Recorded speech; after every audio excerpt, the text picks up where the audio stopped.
ನಾಳೆ ಕೇಳ್ತೀವಿ ಅಂತ ಹೇಳ್ತಾ ಇದೆ. ನಾಳೆ ಕೋರ್ಟ್ ವಿಚಾರ ಆದ ತಕ್ಷಣ ನಾವು ಎಲ್ಲಾ ಪದಾಧಿಕಾರಿಗಳ ಜೊತೆ ಮಾತಾಡಿಕೊಂಡು ಸ್ಟೇ ಸಿಕ್ಕಿದೆ ಅಂದ್ರೆ ನಾವು ತಕ್ಷಣ ತಮಗೆ ಅನುಕೂಲ ಮಾಡಿಕೊಡ್ಲಿಕ್ಕೆ ಎಲ್ಲ ಸಿದ್ಧತೆಗಳನ್ನು ನಾವು ಮಾಡ್ಕೊಳ್ತೇವೆ.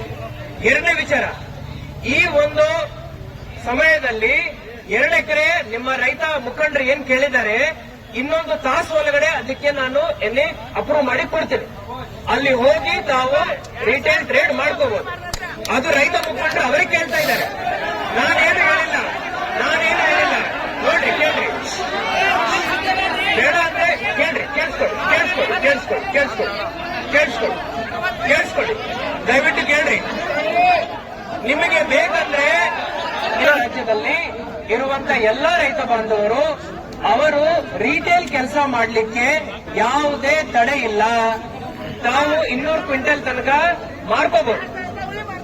ಆದರೆ ಈ ಒಂದು ಮಾರ್ಕೆಟ್ ಸ್ಥಳದಲ್ಲಿ ಹೋಲ್ಸೇಲ್ ವ್ಯಾಪಾರ ಮಾಡಲಿಕ್ಕೆ ವ್ಯಾಪಾರಿಗಳ ಏನ್ ಲೈಸೆನ್ಸ್ ಇದೆ ಅದು ರದ್ದಾಗಿದೆ ಅಷ್ಟೇ. ರೈತರಿಗೆ ತೊಂದರೆ ಆಗಲ್ಲ ಅಂತ ಹೇಳಿ ನಾನು ಸ್ಪಷ್ಟೀಕರಣವನ್ನು ಕೊಡ್ತಾ ಇದ್ದೀನಿ.